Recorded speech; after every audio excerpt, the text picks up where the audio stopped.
Judith. Ok. Bonsoir à tous. Et puis, on est ravis de partager cette petite heure ou un peu moins ensemble pour échanger autour du thème de la parentalité. Et c'est notre deuxième, c'est ça, webinaire au sein du groupe des 3P francophonie.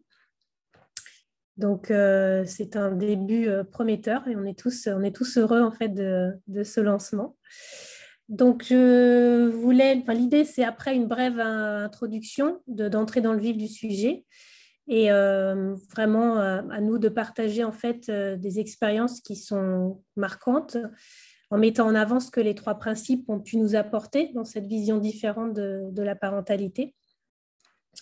Et puis d'ouvrir à des questions, et puis s'il n'y en a pas, de rebondir sur ce qui nous paraît important. Donc si ça vous convient, on peut entrer un peu plus dans la matière. Moi, en fait, je voulais juste commencer, juste pour un peu peut-être planter le décor sur ce thème plus particulier, par une phrase en fait que j'avais entendue de Marina Galan. Je pense qu'Hervé, tu connais bien aussi. Qui était, alors bien sûr, c'était en anglais. C'était Life guides every single one of its creation. Donc, dans ma meilleure traduction, que la vie, en fait, guide toutes ses créations, on peut dire, chacune de ses créations. Et en fait, je l'avais vraiment entendu sous le fait que, là, en fait, ça parlait vraiment de toute création, qu'elle soit humaine ou de la nature, végétale, animale. Enfin, c'était vraiment, en fait, cette notion d'être guidé. Et le fait, en fait, que chaque être humain ait en lui les ressources nécessaires pour vivre la vie. Et alors, on peut l'entendre dans tous les sens, mais je l'avais vraiment entendu à ce moment-là en relation avec la parentalité, avec mes enfants. Surtout que je traversais quand même des choses assez difficiles avec mon fils à l'époque. Et vraiment, pour moi, c'était de voir que ça rentrait en conflit avec la notion de... Peut-être que vous aviez... Enfin, moi, j'étais un peu dans cette notion de parent qui doit remplir un vase vide. C'est-à-dire, l'enfant, il faut qu'en tant que parent, notre responsabilité, c'est d'aller mettre des choses dans quelque chose qui est à créer, qui est vide ou qui a besoin d'être travaillé, etc. Et là, ça rentrait vraiment en contradiction avec ça. Et ça faisait écho aussi à la notion d'école Montessori, qui était quelque chose que je recherchais pour mes enfants.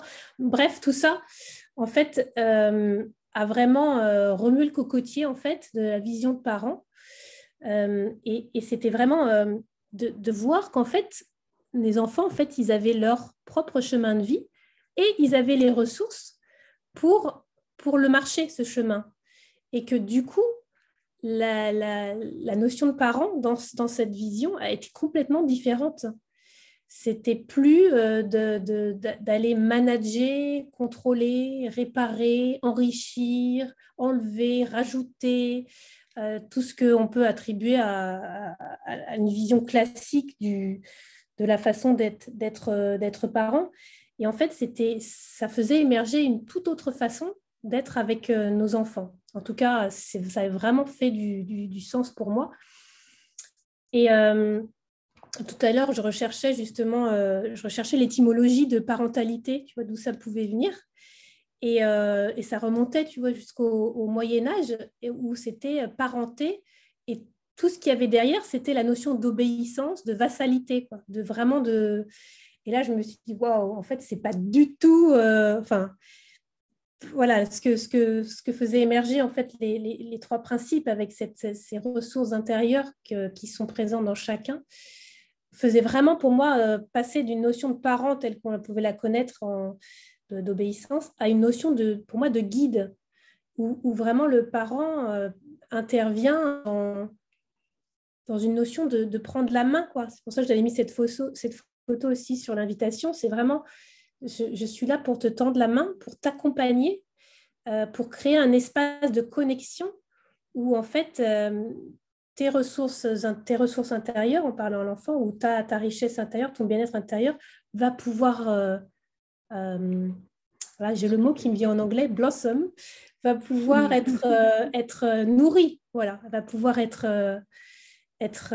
voilà, enrichi. Et pour moi, en fait, je rebondirai plus tard peut-être sur un autre point qui a été lié à ça et qui a vraiment fait avancer dans ce sens aussi. Mais c'est ce changement de positionnement pour moi entre le parent et l'enfant qui est juste magique.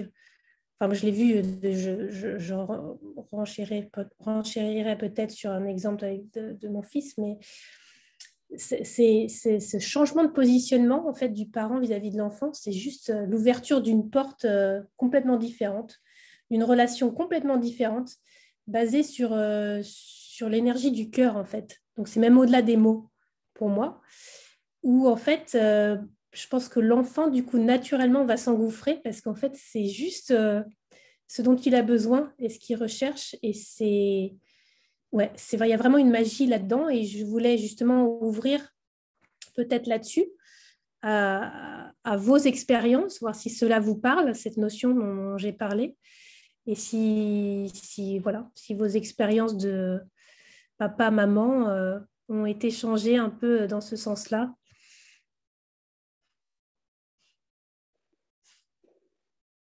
Je ne désigne personne, j'appelle qui a envie de rebondir. Rebondir. Bon, moi, j'ai 4 enfants qui sont assez proches d'ailleurs. Et le fait de comprendre les 3 principes a changé totalement ma relation avec eux. Avant, j'étais dans ce modèle qui est le modèle classique où effectivement, on essaie de éduquer les enfants, ça veut dire de partager au maximum nos connaissances, nos expériences, pour essayer de les amener le plus possible vers nos valeurs, qui sont des notions assez subjectives, mais c'est ce qu'on essaye de faire. Aussi de les protéger, ça veut dire que essayer de leur faire partager notre expérience, ça veut dire qu'ils ne vont pas faire les mêmes erreurs. Et, euh, et bon, c'était un mode qui, en fait, est un mode où on transmet notre connaissance et notre expérience à nos enfants en disant voilà, c'est la bonne méthode, according to who? Non, c'est la bonne méthode par rapport à mon mode de pensée. À partir du moment où j'ai compris les 3 principes, il y a aussi autre chose. Ça veut dire qu'on fait ça pour les enfants, mais on fait ça aussi parce qu'on a une certaine idée de notre rôle en tant que parent. Quel est notre travail, notre job? Quel est le job d'un père? Quel est le job d'une mère? Et derrière, il y a tout un tas de choses qui nous ont été transmis vis-à-vis de ce job. Quand j'ai compris les 3 principes, ou que j'étais introduit aux 3 principes, je me suis rendu compte un petit peu de ce que tu étais en train de décrire. C'est que notre job, en fait, il est beaucoup, beaucoup plus facile qu'on ne pense. Les enfants, ma croyance, c'est que nos enfants, ils ont besoin d'une seule chose, c'est d'amour. Oui. Donc mon job, c'est de les aimer. Tout le reste, ça s'écroule. C'est-à-dire que mon job, c'est de les aimer. Donc derrière, j'ai plus besoin de partager mon expérience, j'ai pas besoin de les protéger des erreurs qu'ils vont faire. Donc derrière, en fait, ce que j'ai fait de manière naturelle, c'est de laisser mes enfants avoir leur propre expérience de la vie, quelle qu'elle soit. Et avec des erreurs, avec des choses qui vont les faire souffrir un petit peu. Mais derrière, on a commencé à parler de ces expériences. Et on a commencé à discuter de ces expériences. Et c'est cette communication, en fait, qui est très enrichissante. Et quand on parlait, je ne parlais pas à mes enfants comme étant mes enfants, mais je parlais à mes enfants comme étant une personne avec qui j'ai envie d'échanger autour de ce sujet. Et je me retenais aussi de partager mon expérience de la même chose, de manière à ce qu'on ait quelque chose de vraiment frais. Tu vois. Et pour ça, je pense qu'on a besoin aussi d'être vraiment dans le moment présent et dans une écoute différente. Je crois que j'en avais déjà parlé de cette qualité d'écoute où quand on écoute dans une relation, quand on écoute souvent avec un dialogue interne qui peut être qu'est-ce que je vais dire en réponse à ce que j'entends. Donc déjà là, on n'est plus en écoute, on est déjà en train de travailler du ciboulot. La deuxième chose, c'est on peut être en écoute en regardant si on est d'accord ou pas d'accord avec ce qui est dit, comment ça match notre système de valeurs. Et la troisième écoute, c'est quelque chose qu'Isabelle connaît bien, c'est quand on écoute des contes de fées, on écoute une histoire, on est complètement passionné par ce qui se passe, on est curieux. Et là, il n'y a plus du tout de jugement, il n'y a plus du tout de dialogue interne, on est en train de découvrir. Et c'est un peu ça, le saut vers l'inconnu dans les trois principes. C'est cet état où on est passionné parce qu'on est en train de découvrir. Si tu arrives à avoir une écoute comme ça avec tes enfants, c'est du tout gagné. Premièrement, la relation est bien meilleure parce qu'ils se sentent vraiment écoutés. Et ça se voit physiquement, et le contact est bien meilleur, la connexion est bien meilleure. Et puis derrière, c'est un lien qui est, à mon avis, très différent. On peut se mettre là d'un seul coup en mode créatif. Je ne sais plus du tout ce que je voulais dire, je suis parti complètement à côté, mais c'est pas grave. Donc oui, mon job, d'un seul coup, c'est juste donner de l'amour à mes enfants. Donc là, c'est super simple. C'est très simple comme méthode. Et ça a complètement transformé ma relation avec mes enfants, où ils sont devenus beaucoup plus ouverts. Ils m'ont raconté de plus en plus les problèmes qu'ils avaient. Et ça, c'est aussi une très belle porte d'entrée vers les trois principes. Parce que sur des situations spécifiques, on peut commencer à introduire les trois principes sans étant sans raconter tout. On parle de la pensée, oui, d'où ça vient. Sur un cas spécifique, c'est très facile d'amener les trois principes. Donc, petit à petit, en fait, mes enfants sont devenus très trois principes sans que je les formalisais. Voilà, je rebondis un petit peu sur ce que Virginie disait. Isabelle ou Jennifer, vous voulez rebondir plus loin encore? Je vais bien. Alors, je rebond par contre plus sur ce que tu disais au début, parce que j'ai beaucoup aimé cette phrase de Marina Galan. Et ça me fait penser à quelque chose que j'ai observé avec nos enfants. Nous avons 3 enfants. Et je pense qu'on parle d'une forme d'intelligence qu'on appelle sagesse. Et derrière moi, j'ai un coussin avec 2 yeux. Et je trouve qu'il ressemble à une chouette, un hibou. Et pour moi, cet oiseau est un symbole de la sagesse. Mais oui, tu as parlé de cette idée et je l'observe actuellement avec notre petit-fils qui a 2 ans et son père, qui est le fils aîné.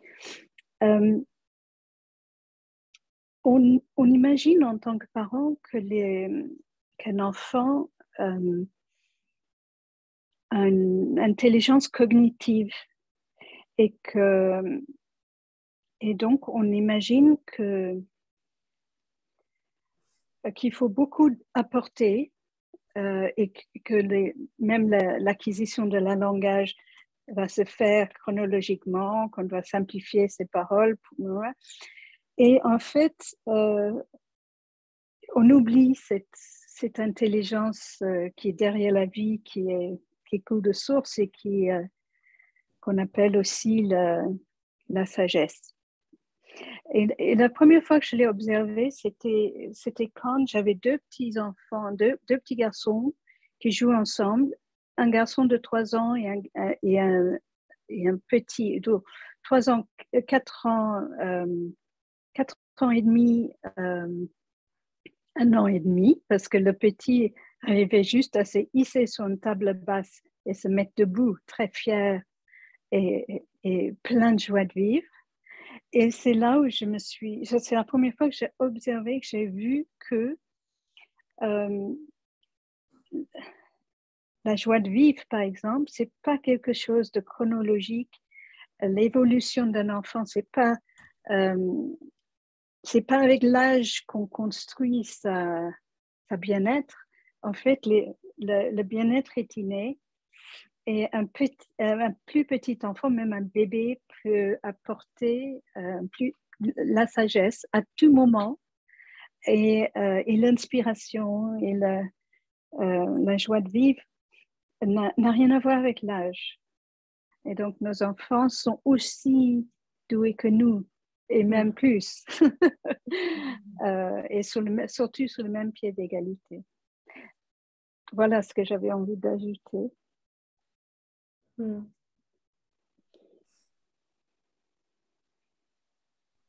Isabelle?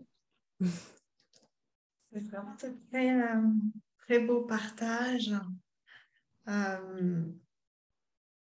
Oui, ce que peut-être je pourrais ajouter, c'est difficile après toutes les merveilles que vous avez dites, c'est que les 3 principes m'ont permis de voir la vie dans tout son spectre et plus par le petit bout de la lorgnette de nos croyances, de ce qu'on nous a raconté, de tous nos conditionnements.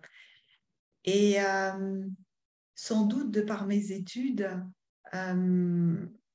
j'ai travaillé beaucoup avec mon intellect et on a eu même tendance à dire ceux qui sont intelligents et ceux qui comprennent les choses et ceux qui savent formater, ceux qui ont cette capacité d'abstraction, ils iront lire, les autres, les pauvres, ils feront ce qu'ils pourront. Et de voir qu'en fait, il ne s'agit pas de dire qu'il n'y a que l'intellect qui compte ou il n'y a que l'intelligence, mais qu'on a les deux. Et tout d'un coup, il n'y a plus de choix. On sait qu'on aura toujours l'outil dont on aura besoin pour faire face à la situation dans laquelle on sera. Et ce qui pour moi a été libérateur, c'est de voir qu'on n'a plus besoin d'anticiper grand-chose, ni de protéger nos enfants ou les gens qu'on aime, quand on voit qu'on aura toujours les outils dont on aura besoin pour faire face à la situation, quelle qu'elle soit. Et ça, tout d'un coup, ça soulage parce qu'on n'est plus dans « je dois prévoir, je dois contrôler, je dois organiser, je dois éviter », mais je dois juste être présent. Et dans le moment, je serai en mesure de faire face à la situation. Et de voir que ça, c'est vrai pour nous en tant qu'adultes, mais c'est vrai aussi pour les enfants en tant qu'enfants qui ont un autre quotidien, donc qui ont les outils adaptés à leur quotidien. C'est assez magique. C'est vraiment ce côté magique, ce mot qui résonne vraiment sur tous ces partages et ces visions, quoi. Parce que c'est vrai que c'est magique, en fait. Ça paraît pas grand-chose. Ça paraît, comme tu dis, un changement de vision ou un changement de cap, mais qui n'est pas d'une complexité ou qui demande qui demande juste de changer un positionnement, une vision des choses, et c'est vraiment le côté magique, en fait. pour rebondir justement sur ce point-là, parce que c'est vraiment ce qui a cassé tous mes schémas et mes montagnes avec mon fils. C'est vraiment ce côté de voir l'enfant juste parfait tel qu'il est. Et ça, c'est vraiment énorme. Parce que moi, j'ai un fils j'ai 2 enfants. Mon fils aîné qui a eu beaucoup de difficultés scolaires depuis qu'il est peut-être il a eu 6 ans, qu'il a fallu lui faire du travail plus académique, avec des anxiétés qui étaient dans des états vraiment très, très, très, très forts. Une grosse dyslexie, des problèmes vraiment académiques. Et j'ai passé, comme toute maman, avec le mieux que je pouvais faire, du temps à essayer de le changer, de réparer, d'essayer de voir comment on pouvait faire autrement, avec bien sûr tout le stress et la tension que ça pouvait procurer, me mettre dans l'état dans lequel ça pouvait me mettre, et sans percevoir en fait l'effet que ça pouvait avoir sur lui en fait. Et que la conséquence de ça en fait, c'était que je le voyais comme pas entier ou tronqué ou pas juste parfait. Et donc lui se voyait aussi comme ça, forcément, et sentait toute l'anxiété et le stress que ça pouvait générer. Et je me reviens, c'est là où on parle vraiment d'insight, où on a toujours le mot à vraiment trouver en français, de réalisation, d'une conversation avec une très bonne amie qui me parlait de ses enfants, etc. Et d'un seul coup, en parlant de ses enfants, et avec le recul qu'elle avait eu sur l'éducation de ses enfants, en fait, c'est comme si vraiment j'ai eu je me suis dit, mais mon fils, il est juste parfait tel qu'il est. Et vraiment ce ressenti, quoi, vraiment ressenti de dire, mais waouh, c'est génial, il n'y a rien à faire. Il n'y a rien à faire. Et juste ce changement en fait, de vision, de perception sur lui a changé ma relation avec lui vraiment du jour au lendemain. C'est pas que ça efface des soucis, des problèmes, etc. C'est juste que c'est comme si on avait lâché une tonne de briques en fait, sur mon dos et sur son dos. Et de ça, en fait, a pu émerger une relation, mais complètement différente, en fait, toute neuve, où en fait, il n'y avait plus tout ça à gérer. C'était, waouh, entre nous, si je te vois comme ça et que du coup, tu peux le percevoir comme ça, ben, il y a tout est à recréer, tout est possible. Et ça, pour moi, c'est cette ce que j'essaie je t'expliquais de partager avec des amis aussi là-dessus, c'est cette opposition de schéma où c'était avant, en fait, je vois mon fils ou mon enfant comme avec un problème, il y a quelque chose qui ne va pas. Du coup, la conséquence, c'est que je dois régler ça et je dois intervenir et je dois faire X, Y, Z avec forcément, ça vient avec une certaine violence quand même, une certaine intensité, une certaine intervention, toujours quand même dans une espèce de tension. Et face à ça, en fait, ce qui était l'opportunité qui était vue, c'était en fait cette certitude que mon enfant est juste parfait et que par moment, il ne le voit pas ou il n'en est pas conscient. C'est juste ça. Mais naturellement, intrinsèquement, il est juste parfait. Et donc, du coup, mon rôle, c'est vraiment de l'accompagner ou de le guider dans ces moments où il ne le voit plus pour faire dans cet espace, cette oasis de sécurité ou de se sentir bien, d'écoute, comme tu disais, Hervé, cette écoute curieuse où du coup l'enfant, tout ce qu'il va vouloir faire, c'est rejoindre cette oasis pour que sa sagesse à lui, en fait, là, elle est toute prête à revenir et lui-même va trouver le moyen ou la solution, je ne sais pas, ou juste revenir à l'équilibre naturellement. Donc, c'est ces 2 schémas d'opposition pour moi qui ont été vraiment révolutionnaires, quoi, où le schéma principal dont j'ai parlé avant, où j'étais tout le temps dedans, transitionner à cet autre schéma où c'est waouh, c'est magique encore, je reviens à ce terme, mais c'est riche et magique pour le parent et l'enfant en fait. Parce que c'est un endroit où il n'y a plus le mental et c'est comme une connexion de cœur. Et du coup, la magie, elle est là, elle est juste là, quoi. Comme tu disais, Hervé, c'est l'amour, c'est le cœur. C'est simple en fait, parce que quand tu es là, comme tu disais aussi Isabelle, bah, tu sais quoi faire naturellement. Les choses se découvrent d'une façon plus, tellement plus belle en fait. Oui, il y a un élément important, je pense aussi, dans cette écoute ou d'être en phase complète avec son enfant dans la communication, c'est l'aspect qui a plus de jugement aussi. Que ce soit un jugement bienveillant comme un jugement par rapport à quelque chose de spécifique ou par rapport à nos propres valeurs. Quand il n'y a plus de jugement, la communication est toujours bien meilleure. Et il y a de la confiance,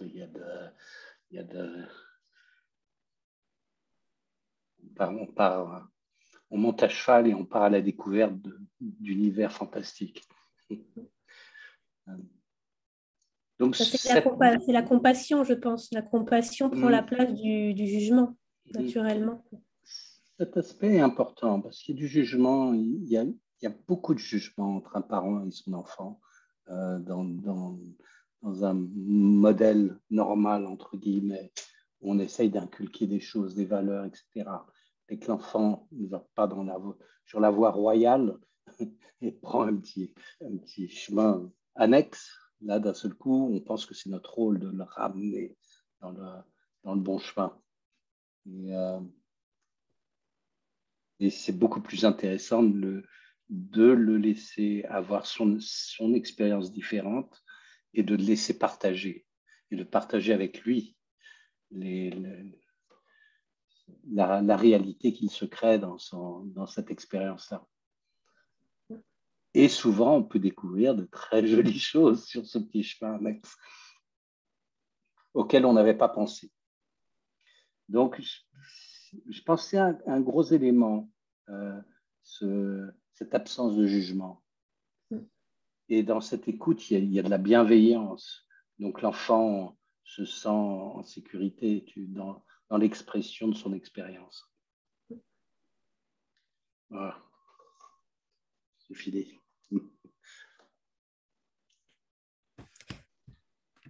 Sonia, tu aurais j'allais peut-être des questions là, sur tout ce qui a été partagé. Alors, je vais peut-être dire aussi un petit peu d'où je pars sur les 3 principes. Et c'est vrai que de l'extérieur, ça fait très magique. Et on a envie de prendre la baguette et de se taper dessus aussi avec. Mais on ne sait pas trop comment faire. Moi, je suis un peu, j'allais dire, débutante dans le monde des 3 principes. Je suis plus que débutante, c'est-à-dire que je découvre. Mais je ne suis pas complètement débutante non plus parce que forcément avec ma sœur on a beaucoup de discussions et beaucoup d'échanges et on ne formalise pas vraiment, c'est juste que je suis en train de découvrir les 3 principes par sa vision de la vie. Donc c'est pareil, c'est un peu c'est un côté un peu magique, ça m'apaise beaucoup forcément, elle a un peu ce rôle là dans ma vie et on se pose plein de questions et c'est pour ça que je suis là aujourd'hui aussi en tant que mère parce que moi, j'ai pas cette vision. Au contraire, c'est que je me bats en permanence avec cette vision traditionnelle de la parentalité et de l'éducation. J'arrive pas à m'en débarrasser. Voilà, j'arrive pas à m'en débarrasser. C'est ce qui vient comme réflexe. Alors quand j'entends qu'effectivement, si on s'écoute, mais moi, si on s'écoute, malheureusement, ce qui revient, c'est le réflexe parental classique et traditionnel. Donc pas celui qui me plaît. Donc j'ai toujours ce après-coup de j'ai encore fait ça. Je me suis encore énervée. J'ai encore jugé et j'ai encore voulu me mettre sur le droit chemin. Et en fait, je suis en permanence en train de un peu m'auto-flageller, mais je ne sais pas faire autrement. Donc, je viens là en écoutant ça et je me dis, waouh, ça existe. Alors, comment on fait ? Je ne connais pas les 3 principes. Je ne sais même pas de quoi il s'agit en vrai. Je sais juste qu'il faut s'écouter, qu'on a des ressources qui nous permettent de pouvoir avancer et d'avoir le bon chemin. je l'ai expérimenté parfois dans ma vie parce qu'effectivement, quand on se bat trop, on se rend compte que c'est peut-être pas le bon chemin, il fallait peut-être aller ailleurs et que finalement, les fois où je me suis laissée aller, ça allait beaucoup mieux. Mais dans le quotidien, là, dans ce que j'entends, etc., je me dis, mais finalement, dans les contraintes du quotidien, comment ça se passe? Et quel âge ont ces enfants avec qui vous arrivez à discuter et à écouter ces histoires un peu magiques, etc. Parce que moi, les miens, ils ont plein de choses à raconter, effectivement, mais dans les contraintes du quotidien, comment est-ce qu'on fait pour les écouter? Je pense à un exemple tout bête, mais le bain, le dîner, enfin plein de choses comme ça. Et comment ça se joue au quotidien avec les 3 principes? Est-ce que vous avez une baguette magique pour ça aussi? Est-ce que je suis preneuse? Et au-delà de ça, sur la version plus macro, le truc, je l'entends et c'est vrai, je le vis au quotidien et je m'en veux, mais je ne sais pas comment faire autrement encore, de juger pour savoir justement comment orienter mieux et de me dire, mais non, tu dois accepter comme c'est. Mais j'y arrive pas parce que je me dis, mais dans le monde, comment je vais préparer mes enfants? Comment je vais les protéger? Comment je vais leur donner les armes? C'est-à-dire que c'est même même mon vocabulaire, c'est un vocabulaire de guerre. Je passe mon temps à me dire comment je vais donner des armes à mes enfants, parce que dehors, c'est la guerre. Enfin voilà, il y a quelque chose de cet ordre-là, et alors que j'aimerais tellement avoir un discours apaisé, j'aimerais être une mère apaisée, j'aimerais avoir des enfants apaisés, et je sens que ça pourrait être mieux. Alors, mes enfants sont heureux, sont joyeux, etc. Mais j'aimerais être apaisée. Et tout à l'heure, vous parliez de... Et tous, hein, il y a ce truc de... On les écoute, on voit qui ils sont et puis on les accompagne. Mais du coup, ouais, comment est-ce qu'on fait pour... Parce qu'il y a des contraintes extérieures, c'est toujours la même question qui revient. Qu'est-ce qu'on fait avec ces contraintes-là? Moi, j'aimerais pouvoir les écouter en permanence et les aimer. Enfin, je les aime en permanence, bien sûr, mais en tout cas, être que dans l'acceptation de ce qu'ils sont. Mais le monde est fait de contraintes et qu'est-ce que je fais avec ces contraintes-là? Alors, si j'avais le choix de me dire, est-ce que je choisis mon enfant ce qu'il est et je vire toutes les contraintes autour, mais c'est ce que je ferais, mais c'est pas possible. Et c'est avec ça que je ne sais pas aussi un peu comment jongler. C'est-à-dire, qu'est-ce que je fais de ces contraintes extérieures? Et autre chose, c'est aussi de... j'entends leurs besoins. Et alors, qu'est-ce que c'est du coup ces besoins? Est-ce que c'est moi qui les entends mal? Est-ce que c'est pas du besoin? Est-ce que c'est juste du besoin de s'exprimer et de faire valoir ce qu'ils sont? Et peut-être que je l'entends pas bien. Moi, je le ressens comme un besoin et comme du coup une nécessité d'y répondre. Enfin voilà, plein de questionnements. C'est pour ça que je suis là. Plein d'interrogations et plein d'envie aussi de vouloir faire différemment parce que je sens du coup intérieurement que ce qui se fait et ce que je fais là aujourd'hui, c'est pas le meilleur chemin. Voilà. C'est peut-être pour ça que je recherche des réponses. En plus, je recherche des réponses dans plein de sources différentes. C'est pas hyper cohérent. Il y a la parentalité positive, enfin, l'éducation positive. Il se passe plein de trucs à l'extérieur. C'est parfois contradictoire. Et finalement, quand on n'est pas suffisamment au clair avec tout ça, eh ben, on finit par revenir à ce qu'on connaît, c'est-à-dire la parentalité beaucoup plus classique, traditionnelle, parfois même violente, parce que je pense qu'on est violent dans nos communications quand on n'est pas apaisé, qu'on ne sait pas comment faire. Violente quand on insiste et qu'on menace pour le bain, qu'on menace pour aller se coucher, pour manger, pour les devoirs, pour tout ça.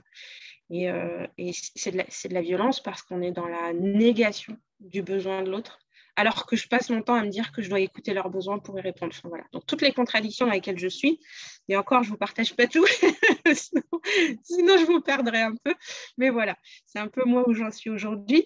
Et juste les questions que je me posais tout à l'heure aussi, et je suis curieuse de ça, c'est que comment est-ce que dans votre couple, je me demande aussi, enfin, si vous êtes en couple, comment est-ce que ça se vit les 3 principes si l'autre n'est pas dans la même philosophie, ou alors est-ce que vous avez réussi aussi à faire vivre les 3 principes dans toute la famille et comment est-ce que vous avez fait? Ben voilà, et un peu comment ça se partage tout ça je pense à mon conjoint notamment, avec qui je pourrais sûrement partager des choses, mais s'il n'est pas hyper engagé avec ça, je ne sais pas, je préjuge pas, peut-être qu'il le sera, mais s'il ne l'est pas, comment est-ce qu'on fait pour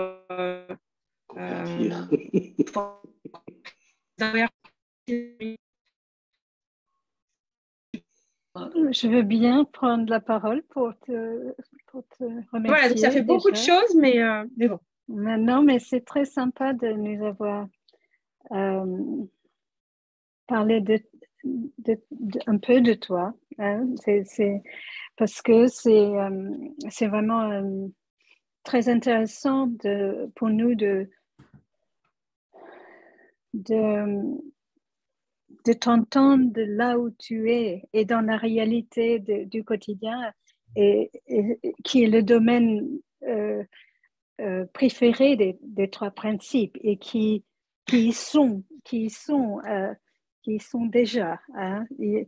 Ils sont déjà en train de se dérouler même avec toutes les contraintes et tout est comme dit Virginie, tout est déjà parfait. Il n'y a pas de...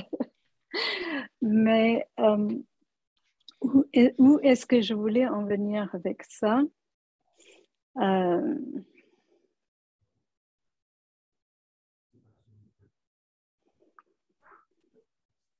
Oui, juste ce week-end, on a fait la fête avec notre fille qui a 30 ans et j'avais l'impression que ça, c'était grâce aux trois principes, parce que ça fait 9 ans que je suis dedans et dans notre couple, c'est pas du tout, mon mari n'est pas du tout partant.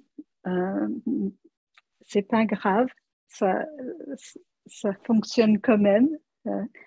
Mais en fait, le fait de revoir les amis de notre fille m'a fait prendre conscience qu'elle les a toujours invités à la maison et elle nous a déjà, il y a 10 ans, fêté ses 20 ans avec nous et elle nous a toujours présenté, elle nous a toujours témoigné cet amour, cette gentillesse.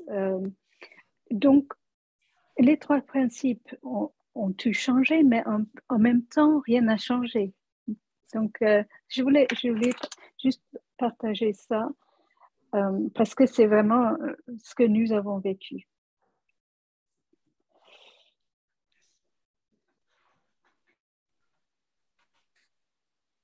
Et, si je peux réagir aussi à la question de Sonia, donc je ne sais pas si quelqu'un voulait réagir avant moi. Vas-y, Non, vas-y. je rajouterai un point après, mais vas-y, Isabelle, bien sûr. Ouais. Alors, tu as eu deux images, Sonia, qui m'ont bien plu. Tu as dit, ah, si je pouvais, avec cette baguette magique, me taper sur la tête et puis faire que la magie des 3P fonctionne dans le cadre du quotidien, en famille, avec mes enfants et mon mari ou mon conjoint. Et là, ce que moi j'ai vu, c'est la porte d'entrée par laquelle je suis vraiment entrée dans les trois principes, à savoir que c'est quelque chose qui fait sauter tous les cadres, c'est le cas de le dire, et qui fait que on a cru qu'il y avait que l'intellect et il y a l'intelligence de la vie. On a cru qu'il y avait que ça et tout d'un coup, il y a autre chose. Et depuis, je m'aperçois qu'à chaque fois quelque chose me challenge dans la vie, pas seulement forcément au niveau parental, même si j'ai 3 enfants, mais vraiment à tous les niveaux. Il y a cette image du cadre fermé où je me dis, oups, ça y est, je suis coincée dans un tiroir et j'essaie de faire rentrer l'autre dedans, ou bien l'autre est coincé dans une boîte et il essaie de me faire rentrer dedans. Et là, on est dans une relation de je te pousse, je te tire, il y en a un qui se trompe, l'autre qui a raison, l'autre qui persuade. Et je me dis, quand je ressens ça comme un sentiment désagréable de « oh, ça ne marche pas », je sais que je suis restée coincée dans mon tiroir. Et le fait de le voir, c'est comme si le cadre s'effondrait et se transformait en repère. Je sais qu'on est tous quelque part dans cet univers et que par la discussion et l'écoute, on se repère. On dit, tu sais, moi, j'en suis là, puis on raconte sa position. Et l'autre, c'est ce regard de curiosité qui va faire la connexion, qui va dire, mais j'ai jamais pensé à ça. C'est vrai, tu penses vraiment? Et puis il va demander pourquoi, qu'est-ce qui te fait que tu penses ça?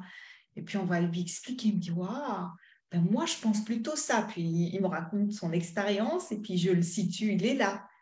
Et puis, c'est une sorte d'invitation à découvrir nos univers respectifs et à se rapprocher les uns des autres. Et c'est ça que ma baguette magique des 3 principes qui me fait sauter les contraintes, parce que les contraintes, à la fin, c'est rien d'autre qu'un cadre mental qu'on prend quelquefois pour une contrainte de la société, quelque chose en béton incontournable. Mais la magie des 3 P fait que ces contraintes, tout d'un coup, ça fait comme des petites poussières d'étoiles d'or de la fée Clochette. Ça s'éparpille un peu et tout d'un coup, on voit en dehors du cadre et on se dit « Oh, ben, je n'avais pas pensé que je pourrais aussi faire ça comme ça. »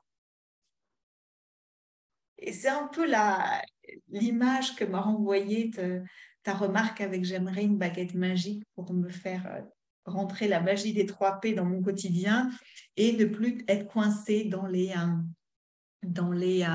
contraintes qui sont ce qu'elles sont. » Ben, la baguette magique fait en fait voler en éclats les contraintes, pas du point de vue logistique, c'est-à-dire si l'enfant doit aller le lendemain matin à l'école à 8 heures, ça ne va pas transformer l'heure du réveil et ça va être 9 heures pour lui.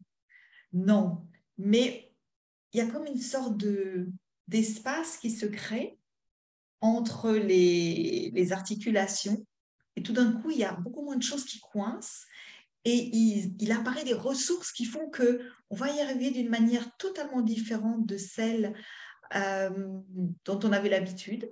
Mais tout d'un coup, waouh, ça marche quand même. Et c'est ça la magie des 3 principes, pour moi. Merci.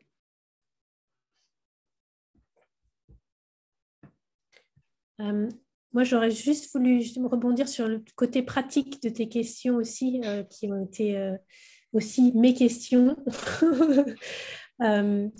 sur le quotidien et comment ça se passe quand il y a des grosses crises et que ça crie dans tous les sens et comment je gère quand c'est... Voilà, tout ce côté vraiment pratique. Et un aspect des 3 principes dont on n'a pas parlé parce qu'on est vraiment allé sur le côté magique de l'amour et de la connexion qui est superbe, mais le côté vraiment aussi pratique, je dis, que je vois en fait dans les 3 principes, c'est, et pour nous et pour les enfants, c'est cette reconnaissance en fait des états d'humeur bas, hein, low mood, je les traduis comme ça, je ne sais pas, ces états d'humeur plus bas, en fait, avec des comportements associés à ça, et de voir qu'en fait, ce n'est toujours que des réflexions des pensées du moment, les nôtres, celles des enfants, transitoires, c'est-à-dire qui ne durent pas, qui vont toujours passer, et du coup, ces émotions, ces comportements, par nature, sont aussi transitoires. Si on voit vraiment cet aspect que les 3 principes nous apportent de la pensée en transitoire, en fait. Et quand on voit vraiment ce côté-là, en fait, on réagit plus du tout de la même façon dans ces situations du quotidien. Parce que d'une, comme on comprend comment cela fonctionne, on ne prend plus les choses de façon personnelle. Donc, si ma fille a une grosse colère, une émotion, quelque chose qui déborde, quelque part, je comprends pourquoi c'est en train d'arriver. Je ne rentre pas dans l'engrenage, forcément. Je vois qu'il y a des hauts et des bas et que l'équilibre va revenir à un moment. J'ai la certitude et la confiance de ça. Et du coup, ça normalise la chose pour moi et pour l'enfant, en fait, où l'enfant ne se sent pas jugé, encore une fois, parce qu'il a tel ou tel comportement, telle ou telle émotion. Alors, c'est la majorité du temps, on est aussi humain, et moi aussi, quand je suis dans mes émotions, et que voilà, on est parfois dans des moments de clash, et c'est OK, c'est comme ça. Enfin, on peut pas... voilà, on ne peut voir que ce dont on est conscient dans le moment, mais de plus en plus, quand on reconnaît son fonctionnement de pensée et d'émotion, je le vois avec ma fille, en fait, quand elle peut partir très vite dans ses colères et que je n'ai pas forcément... Je vois en fait ce qui est en train de se passer. il y a un accueil, on retombe dans cette zone de connexion où en fait, elle a le droit en fait d'avoir ses émotions. Et du coup, il n'y a pas de jugement. Et comme une acceptation, un accueil de son côté, elle se sent rassurée qu'elle peut les avoir. Moi, il n'y a pas de jugement. Et du coup, naturellement, tout passe beaucoup plus vite. Les émotions Ça redescend plus sont vite. pas en résistance. Voilà, il n'y a plus de résistance de ma part. Si j'y vais avec mon non, mais c'est pas le moment, mais tu peux pas, mais ça t'as déjà fait ça. Voilà, le schéma classique que je peux toujours avoir. Hein. Alors, attention, hein. Mais de plus en plus, il y a cette reconnaissance en fait de la chose et du coup, cette autorisation. Et comme elle se sent autorisée et non jugée, en fait, ça passe beaucoup plus vite et son bien-être et sa sagesse intérieure dont on parle depuis tout à l'heure, la porte est beaucoup plus ouverte pour que ça revienne naturellement. Donc, je m'arrête, je sais qu'on est déjà un peu sur le temps. C'est vraiment sur ce côté pratique en fait des 3 principes dont je voulais juste parler parce que c'est assez important au quotidien. Quoi, voilà. Merci.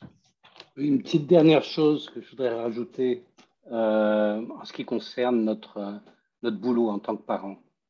Je l'ai dit tout à l'heure, je pense que les enfants, ils ont besoin d'amour et que notre job, c'est de les aimer. Et très souvent dans la tête, on a tout un tas d'autres choses qu'on pense être notre travail. Et c'est intéressant de faire la liste de tout ce qu'on croit, de toutes nos croyances. En tant que parents, on devrait faire ci, on devrait faire ça, on devrait faire ça. Et puis de voir que si on balance tout ça à la poubelle et qu'on se dit, mon job, c'est d'aimer mes enfants, et qu'on est vraiment présent avec eux, dans le moment présent, si on n'a que ça en tête, le reste, notre sagesse naturelle va nous guider sur la manière de réagir à une crise de nerfs de nos enfants, à des problèmes, à des tristesses, etc. Notre sagesse naturelle, elle va nous dire comment réagir. Elle s'exprime très clairement quand on a la tête vide. Elle s'exprime très, très, très clairement. Et il n'y a pas besoin d'autre chose. Et c'est beaucoup de bagages et de poids qu'on peut laisser de côté. Et ça nous permet d'être beaucoup plus tranquille vis-à-vis de notre job. Parce qu'il y a tout un tas de pensées qui viennent avec ça, assombrir le truc. Tu les aimes, tu es présent, et puis tu laisses ta sagesse naturelle arriver, et ça se passera mieux de toute façon. Et c'est simple comme mode d'emploi. Oui, mais c'est juste réussir à se vider la tête, ouais, clairement. Voilà. J'ai entendu Dickon Bettinger dire, il a dit, vous roulez peut-être en voiture, vous avez une clé de voiture. Si vous pouvez laisser tomber la clé de voiture et la laisser tomber, juste laisser glisser de sa main pour que la clé de la voiture tombe par terre, comme ça, vous pouvez lâcher n'importe quelle pensée que vous avez dans votre tête. C'est aussi facile que ça.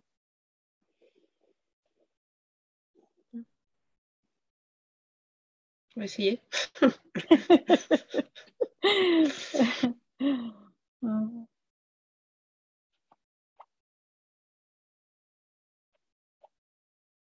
Est-ce que vous avez un autre point ou est-ce que c'est un bon moment de clôturer, de mettre fin au webinaire? Je sais, Sonia, tu avais plein de questions entremêlées. Oui. On a Mais essayé de donner quelques réponses, mais bien sûr, je pense que c'est un long travail, c'est un cheminement et un long travail pour moi aussi. D'abord d'être suffisamment au clair aussi avec la capacité à se vider la tête pour soi, pour pouvoir être plus libre pour les autres aussi. Hein, mais je pense que ça commence par là et ça ne se fait pas en une fois. Tout à fait. mais ça peut arriver comme par magie. On n'a rien, comme un coup de baguette magique. C'est aussi, ça peut être aussi simple que ça. C'est pas un long travail. Mm. Je pense qu'il faut réussir à avoir ce réflexe au bon moment. C'est-à-dire qu'on va se laisser forcément emporter par des réflexes qu'on a et des habitudes. Et quand ça arrive, de le reconnaître et de se dire, non, là, c'est ce qui est en train d'arriver, c'est pas... Voilà, là, tu lâches. Et quand tu lâches, et puis je pense que quand tu le fais plusieurs fois, l'exercice finit par rentrer et tu reconnais beaucoup plus facilement ce qui est de la pollution. De sagesse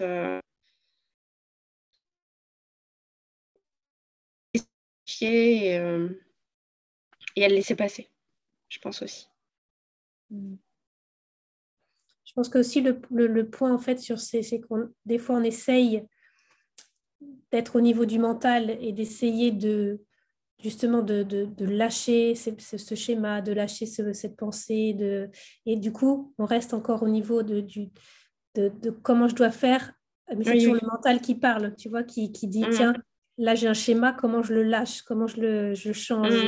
Et en fait, ce que vraiment les 3 principes avant, c'est aussi de ne pas regarder forcément là, mais plus dans tout ce dont on a parlé avant, cette sagesse intérieure, cette connexion qu'on a tous, ce ressenti du cœur. Et le plus on regarde vers cette direction, en fait, le plus naturellement le mental il perd de sa domination. Donc, c'est juste des fois en fait c'est pas au niveau du mental qu'on va aller travailler plus ou essayer de lâcher, de tomber, de changer. C'est regarder ailleurs dans une autre direction qui est celle de tous les exemples qu'on a dans notre vie quotidienne où on est guidé, où on a eu envie d'une autre chose qui en fait ça vient pas de là. Et le plus on regarde, on est curieux en fait dans cette direction du cœur, de la sagesse. Naturellement, en fait, cette partie qu'on veut changer vraiment, elle s'efface naturellement.